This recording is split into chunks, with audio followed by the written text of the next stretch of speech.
Thanks, Jonathan.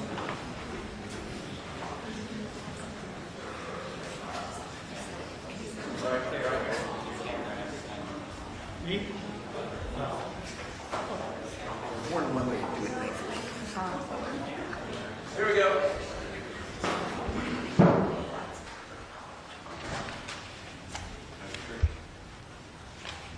Oops, sorry.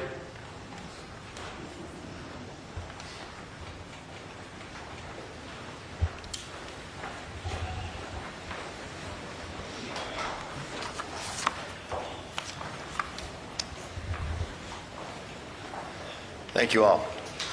Moments ago, the flags over the Capitol were lowered in memory of Senator Dianne Feinstein.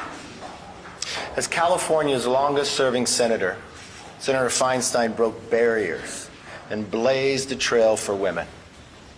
Her career was, by any standards, historic. Speaking personally, I worked with the senator for quite some time, together on many different bills, but the one that I think stands out was our water legislation. It was historic. It was the first time in California history in more than 25 years that we were able to pass water. It was the WIN Act. And I remember the hours and the nights that we would have to work to try to work through, and the challenges. We come from different parties, we have different philosophies, but we put our state first. At the same time, Barbara Boxer opposed it. It was one of the last votes of the Senate. It had more than 70 votes at the time. And I believe at the end of the day, the trailblazing of the first woman elected mayor, even coming from a different party, inspired women from both sides of the aisle to seek elected office and to have their voices heard. My deepest condolences to her family, her colleagues, and to her staff. Last night, the House did something none of you sitting here thought we can do. The number of questions I could take from the number of weeks about doing appropriation bills. I told you, don't give up on us, because we're not giving up on the American people. We passed 3 appropriation bills: defense, state, and foreign ops, and homeland security. My biggest question is, I don't understand why the Democrats voted against funding the government. In all, we have 4 appropriation bills done. There's 12 overall to get done. It's the discretionary spending every year that government is supposed to do. We have now in the House passed more than 70% of the discretionary spending on appropriations. Need I remind you, how much has the Senate passed? 0. Not one appropriation bill has passed the Senate. We've done what many have said was impossible. When I became Speaker, I said we're going to change Washington. And we did that by keeping our commitment to restoring regular order. Bills that passed committee in June and July have been open for amendments for months. Struggled with a number of members who wouldn't allow it to come up, but I never gave up. 440 amendments were considered on the floor this week. And for those who are historians, we are the first Republican majority to pass the state and foreign ops bill through regular order since 2006.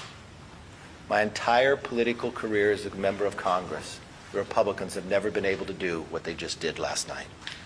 As we continue to get conservative wins and return to regular order, we actually need a stopgap measure to allow the House to continue to finish its work, to make sure our military gets paid, to make sure our border agents get paid as we finish the job that we're supposed to do. Another reason for the stopgap is to address President Biden's historic failure on the southern border. This is how bad things have gotten under President Biden's watch. In 5 days, there's been more than 50,000 illegal border crossings. Put that in perspective. In just 5 days. That's more than twice as much as the average for the entire month in the last administration. A wide open policy hurts America. We've heard it from Democrat leaders across the country. But despite the chaos, the president still won't go to the border, setting new records every day. Fentanyl at an all-time high, killing Americans, and he refuses to go to the border. He's been one time in 50 years. One time in 50 years. He's had more dinners with Hunter Biden's foreign business partners than he has going to the border. Think about that for 1 minute. Something he said he's never done. He's done more than he's ever been to the border in 50 years as an elected official. He was less than 200 miles from the border this week in Arizona. Less than 200 miles. And he couldn't even stop by for an 87-second photo op. Really makes you believe that President Biden is deliberately letting this happen and trying to continue to ignore it. If Biden won't visit the border, why won't he at least listen to the Democratic leaders that are elected across this nation? Mayors of New York City says Biden's border policy will literally destroy the city of New York. Governor of New York says illegal immigrants should go somewhere else. The governor of Massachusetts declared a state of emergency. Mayor of El Paso says the city is at a breaking point. Mayor of Eagle Pass, Texas, says President Biden has abandoned them. Not one of these individuals is a Republican. Why does President Biden and congressional Democrats continue to ignore the border and ignore their own leaders? That is why I'm putting on the floor a stopgap measure that will fund the government and secure the border. No longer can the president ignore a problem he created that kills Americans every single day, destroys some of our greatest cities, and puts states in a state of emergency. Every member will have to go on record of where they stand.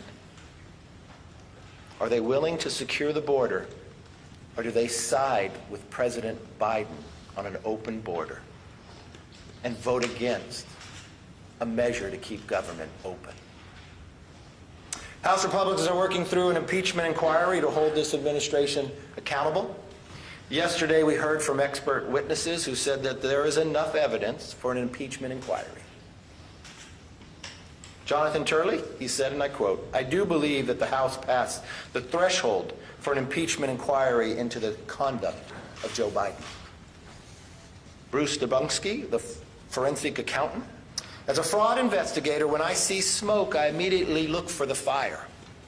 Why were members of the Biden family and close business associates receiving millions of dollars of payments from foreign entities and individuals?" Republicans have been uncovering the Biden family culture of corruption, and we will follow the facts wherever they lead. Again, remember, as the president ran for office, he told us he's never talked to his son about any of the business. We now know that's a lie. Not only did he make phone calls in, he had meetings. There were benefits for those dinners. A new Porsche, more than $3 million from a Russian oligarch, travels to 9 family members. As Chairman Comer announced, we are moving forward with subpoenas for Hunter and James Biden's personal and business bank records. The American people deserve to know the truth, and that's exactly what we're doing. This is not impeachment. This empowers the House to get the facts, to answer the questions the American people were wondering. With that, I'd like to turn it over to our chairman, Mr. Mark Green.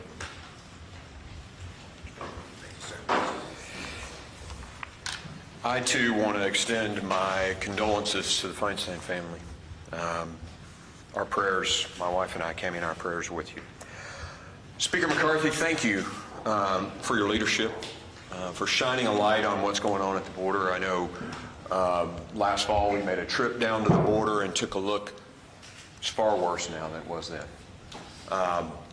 Just last week in Eagle Pass, every single Border Patrol agent was off the border processing the mass waves of people at the Eagle Pass crossing site.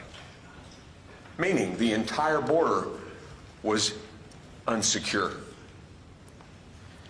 It is a tragedy what's happening, and I am deeply appreciative of the Speaker shining a light on it and, you know, adding this to the CR that's going to be voted on later today.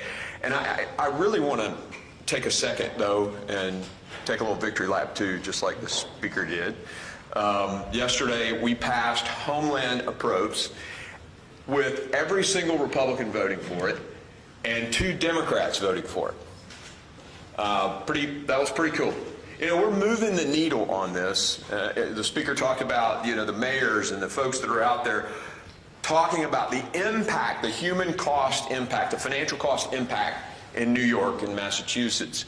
But we had Democrats on my committee this week admit that there was a humanitarian crisis at the border, that the cartels are in control of the border. Go listen to them. Yet President Biden and Secretary Mayorkas do nothing. And so, Speaker's leadership, we're going to put this on the CR. And look, there's a return on investment here that's pretty simple. If you do a 30-day CR that costs X dollars and you shut the border down forever with H.R. 2, the strongest, best border security bill in the history of this country, you save hundreds of billions of dollars over those years and tens of thousands of American lives. It's a no-brainer. So I appreciate the Speaker's leadership on this. And I will say I'm going to be followed now by a fantastic member, Republican member, Monica Dela Cruz. Thank you, Congressman, and thank you, Mr. Speaker, and my fellow colleagues. My name is Monica Dela Cruz, and I have the honor of representing Deep South Texas, the Rio Grande Valley, here in the People's House. Joe Biden's reckless policies have left our border wide open. And you know, I can't even use the word border anymore because under Joe Biden, the word border does not exist. It is fully open. Just to give you an idea, in 2017, we had fewer than 25,000 border crossings per month. Right now, under the leadership of Joe Biden, we had 30,000 illegal border crossings in just 3 days. Do the math, 30,000 in just 3 days. This is not only affecting our local communities, but it is affecting communities all the way up to New York City. And we're going to hear from my fellow colleague about this. It's not just about the illegal immigration. It is about the drugs that are coming through our borders. I'm a mother of 2 children, and I worry every single day about what's coming across our border. In Wessex County, in the last year, they confiscated 2.5 gallons of fentanyl. 2.5 gallons. Think about that. 2 jugs of milk, 2 to 3 jugs of milk. That's enough to kill 2.5 times the population of Houston, Texas. And that's just what we've confiscated. There will be families sitting around the Thanksgiving table with a chair that's empty, missing a child, missing a husband, missing a parent because of Joe Biden's reckless policies. Under the Speaker's leadership, we made a commitment to America, and the Speaker and my colleagues and I have kept that commitment to America. We passed H.R. 2, Securing the Border Act, so that we could show Americans that we are committed to keep American communities and Americans safe. With that being said, Chuck Schumer and President Biden have done nothing. Absolutely nothing. In fact, Mayorkas came to the RGV sector just recently when we had thousands of people crossing in Eagle Pass, Texas, just a couple of hours away. 7,500 people crossing in 2 days with a population of Eagle Pass, Texas that was only 28,000. Think about that. It is incredible. I introduced legislation this week to get our Border Patrol agents paid. God forbid we have a shutdown. Not only that, but I have introduced legislation that will ensure that if a stiff penalty will be given to those who flee Border Patrol and custom agents.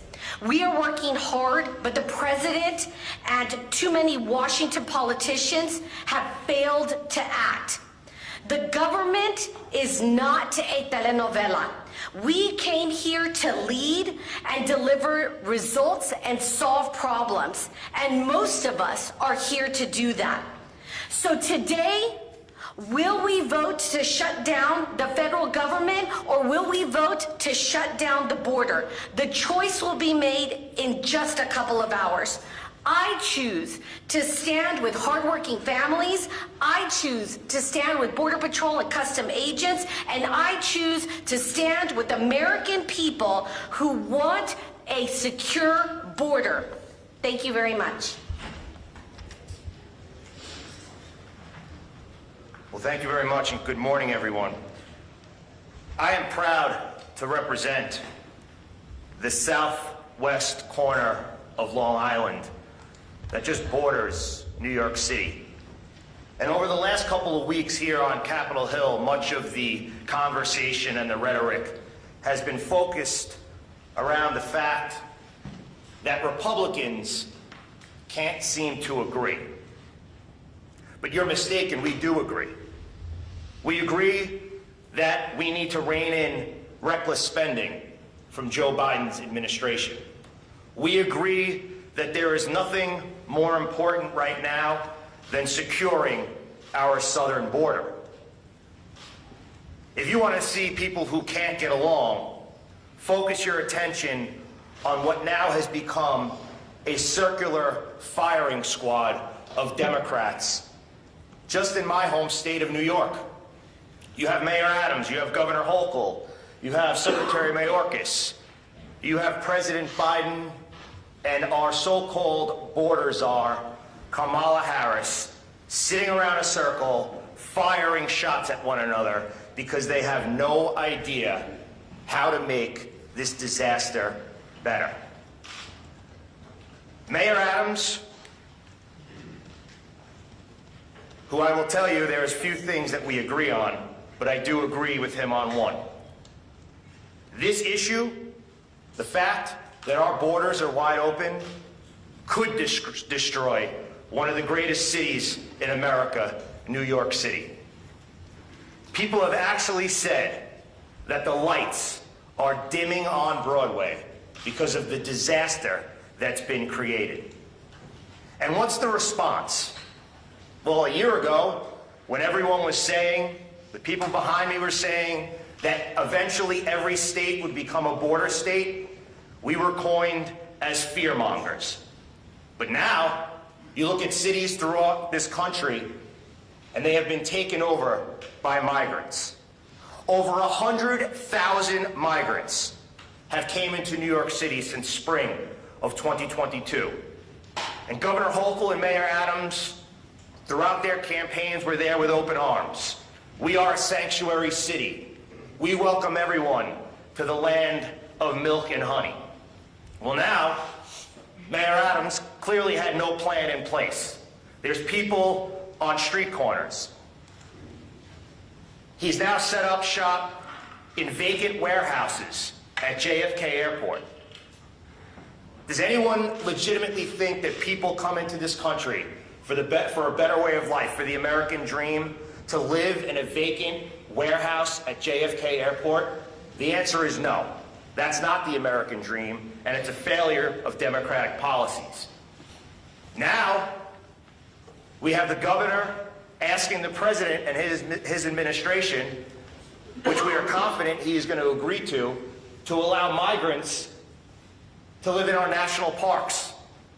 One of them being Floyd Bennett Field in Brooklyn. I had a great career in the NYPD, and some of my brothers and sisters who took the oath to protect and serve the Constitution, took the oath to stand that line between good and evil, that took the oath to put their life on the line every day to defend hardworking New York City neighbors, they call Floyd Bennett Field their office. Scuba, aviation, special operations, and other members of the NYPD now have to share their office with illegal migrants. It is estimated that in 2023, the city of New York will spend close to $4.5 billion with a B just on migrants. In 2024, estimates that could be up to $8 billion. Chairman Green held a hearing the other day about the financial burden that migrants are causing on the United States of America. There were members of our committee that sat on that dais whose state's budget don't equal the amount of money that New York City is going to spend on migrants over the next couple of years. And the answer to that, Mayor Adams wants to cut city budgets by 15% over the next 9 months. The NYPD, the FDNY, emergency management, sanitation, you name it, they are getting cut 15%. And those are the agencies that are fighting each and every day to handle the migrant crisis. This has affected our schools. It's affected local businesses. Just yesterday, they announced that there's over 1,000 CVSs closing. Has to do with people walking in and walking out. We're dealing with it in New York City. It's affected every industry. And today, we are going to take a stance. And when Americans have asked, people back in New York have asked, well, what is Republicans doing about it? Like the chairman said, like the speaker said, we passed the most comprehensive border bill, the Secure the Border Act, to invest money in infrastructure and technology, to hire more Border Patrol agents. And what have the Democrats done? Zero. So today, we're going to vote. And I ask my colleagues, this is not about standing behind an individual. It's about standing up for America. Today is about moving America forward. The people that sent us here to govern, today we are going to govern. And I hope many of my colleagues will join in continuing to make sure that our government remains open, and most importantly, securing our border for generations to come. Mr. Speaker, thank you very much. Thank you, Anthony. And 70%, more than 70%, discretionary spending has improved inside this House. The Senate has done nothing. A little later today, we'll vote on a stopgap to keep government open and secure our border. It's a bipartisan bill that can keep government open. We hope Democrats will join with us. I hope Democrats don't vote to shut the government down. With that, let me take questions. Yes, sir. Mr. Speaker, you know full well in order to get a stopgap bill approved, you need to get support from the Democrats in the Senate and the White House. So why aren't you doing that? And what do you say to people who simply believe that the reason why you're not is because you're concerned about your own job? Really? So let's see. What has the White House done and what has the Senate done? They haven't passed one appropriation bill and they haven't passed any. They're trying to pass a CO right now on bipartisan lines. And they've been trying to pass appropriation bill too, and they haven't done any of that. We have an opportunity here that if the White House won't listen to the governor of Massachusetts, the governor of New York, the mayor of New York, the mayor of El Paso, we will. So what's interesting here is you want to take a side of people that haven't done anything, but you have a body here that continues. So when the Senate was concerned about the price of oil now at $100. What have they done about that? Nothing. But we passed a bill that would lower the price of energy for all Americans. I'm talking It's about the easy. CR. I'm talking about the CR. Yeah, it's Why easy. not put a deal on the CR? It's easy to surrender. If you want to surrender, yeah. But if you want to fight for the American public, to secure our borders and keep government open, how is that a problem? It's only for CNN that becomes a problem, that I don't surrender to the liberals. What I want to do is stand for America. So you won't cut a deal Yes, with sir. them? Are you gonna be Democrats through the CR line? There's already over 9 Republicans that have said they won't never vote for it. We'll see. I can't understand why someone would side with President Biden on keeping the border open. We'll see when the vote comes. If those individuals vote that way, you should ask them that question. Can you walk us through what you're expecting, not only later today, but heading into that Sunday to 12:01 a.m. deadline to fund the government? You know, we do need to get legislation through the Senate and get it signed in order to avoid a funding lapse. So what are you expecting and what is your plan? You know what's interesting? And I don't know. I don't have a degree in journalism. But if I phrase back the questions you asked me last week, you would ask me, well, what do you expect to do when all your appropriation bills fail? Why do you assume when the Senate has done nothing and the House continues the act that I should do what the Senate does? Why, if we are a separate body that represents America, why can't we stand for America? What I expect to do is exactly what we did last night, to not give up and pass our bills and keep government open. Yes, sir. Mr. Speaker, I was speaking with a Republican senator yesterday who said he's with you on getting further spending down. He's with you on tougher border security. But he's not willing to shut the government down. Do you see a government shutdown as the best way to get what you want on those two issues? No, I hope you listen to me. I'm putting a bill on the floor so government won't shut down. The Senate hasn't done any of that. The president hasn't engaged in anything. He got an 87-second photo op in Michigan on a strike that he created. He's had 50 years to visit the border and he hasn't. He's had Democrat leaders cry out. States declare a state of emergency and he's ignored it. So we're actually doing what we said we would do. Just like we said we'd give the parents Bill of Rights. We passed that and the Senate does nothing. When people were concerned about crime, when D.C. was going to decriminalize, and you all asked me, why are you passing this bill? The Senate will never take it up. You know what? It's law today. When we wanted to end the pandemic, and you asked me the exact same question you asked me here now, you just put a new title in it. Why do you pass that? The president will never sign it. It's signed into law. When you asked me that you could never, because Republicans in the past couldn't pass a border security bill, we have a slim majority. We have a slim majority. We had 3 members out yesterday, and we still passed those appropriation bills. I don't know in the moment of time that you will look at what body works and what body talks. What body represents the American people and listens to them and takes action. And it doesn't matter what party they're in. We listen to all sides. We offered 440 amendments. We went through regular order, something this body has not seen. Since I became Speaker, we had a total open bill, something that hasn't happened in 7 years for the whole time of Pelosi and Ryan. I don't know what they teach in journalism school. I want you to believe in this country. You don't have to be so negative. This is America. We're too great to think so small and be so negative. Yes? Mr. Speaker, you have made border security a central issue here in this funding fight. There's a group of bipartisan senators, as you know, that's negotiating a border security amendment. How involved are you in those talks? Are you talking to some of your friends on the other side of the Capitol? It's not just I who's made it the issue. The governor of New York, the governor of Massachusetts, Republicans and Democrats here and in the Senate as well. I've talked to, yes, Democrat senators and Republican senators about it. The difficulty that you have is the leader in the Senate, if you want to get, what you have to do is get real policy, just like what we're doing today. This gives real policy in H.R. 2. Because the challenge is what the president has done here by opening the border. You have to get 60 votes in the Senate for policy change. That's going to be a high threshold, but it has to be policy. Yes, ma'am. What kind of assurances has your leadership team given you that they won't challenge you for the speakership if motion to vacate comes up next week? I've never asked anybody that question on. I don't intend to. You know the best thing to do is just leave. Yes. What is real policy on the board?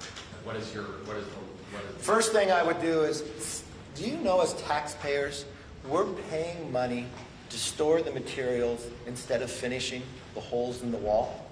The first thing you do is you finish the wall. The next thing you reinstitute remain in Mexico. Title 42. You've got a number of members on both sides of the aisle that would support that. And then we have to have asylum reform. You allow people just to claim asylum to walk in. 90% of them doesn't hold up, but they're already in the country and never depart. Then we have to stop the cartels, the human trafficking that they're doing, the wristbands in America they still have to pay back. We need to stop the fentanyl. Do you realize what fentanyl is doing in this nation? It's the #1 killer of Americans between the ages of 18 and 45. I want you to think for one moment, for every person in America, what happens between the ages of 18 and 45? It's the years that you reproduce. It's your most productive years in business. It is the age of those who are willing to serve to defend our freedom. That's what it's attacking. It starts in China and comes through the border. It kills 300 Americans a day. What would you report if an airliner crashed today? Because that'd be about the same number. But what if the plane crashed again tomorrow, and the next day, and the next day, and the next day? Would you sit here and ask me the question, why don't I surrender and just go with the Senate and ignore the problem? Is that the question you would ask?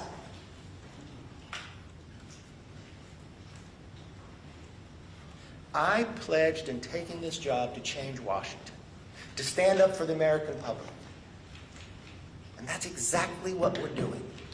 But if you want to take the easy way out, if you want to just assume the status quo, if you believe allowing that to continue is the best place for the country, then I guess I'm not your speaker. But as long as I'm here, that's what I'll fight for. Mr. Speaker. I'm trying to sneak in 2 questions. One, why should this CR be an exception to the 72-hour rule? And then 2, when you talk about the shutdown effects, your plans for your office, are you planning to ask if your salary be put on hold? And what is the effect on your district? Perfect. Well, first of all, we don't waive the 72-hour rule. This CR has been out there for more than a week. We've talked about this for a number of weeks. We added a bipartisan provision in it, something that I've been talking about for quite some time, and I thank the members throughout, a debt commission. We can no longer ignore this problem. After the debt ceiling, when I came back, I said we needed this. Members on both sides of the aisle have been working towards this, and we added that into the stopgap funding bill. Of course, I would not take my salary, but the #1 thing I want here is for government not to shut down. I do not want our military not to be paid, our border agents not to be paid. Why should they be punished because the president ignores the problems? They should not. So what we're doing is putting on the floor. So I want you to ask the question of anybody who votes no on it, why do they believe those in the military not to be paid? Yes, sir. Mr. Speaker, would you say that today's House CR vote is the House's last chance to avoid shutdown? You have watched me time and again. Have you ever known me to quit after one time if it doesn't succeed? I don't stop. I love that you come back every time and you ask the same style questions. There is going to be a moment in time that you're going to believe in us. There's going to be a moment in time that you're going to write, we're actually going to pass it. You know, every time I come here, on Monday you say you're never going to get this done. What are you going to do?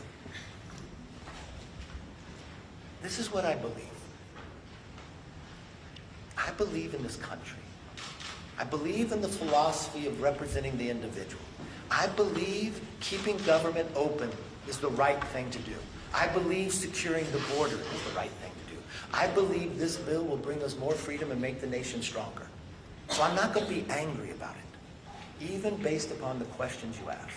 And you know what? Just as I'm not going to give up on the American people, I'm not going to give up on you. I'm not. One day you're going to be happy. One day you're going to enjoy your work. And one day you're going to believe we can solve our problems. Thank you. Have a good day.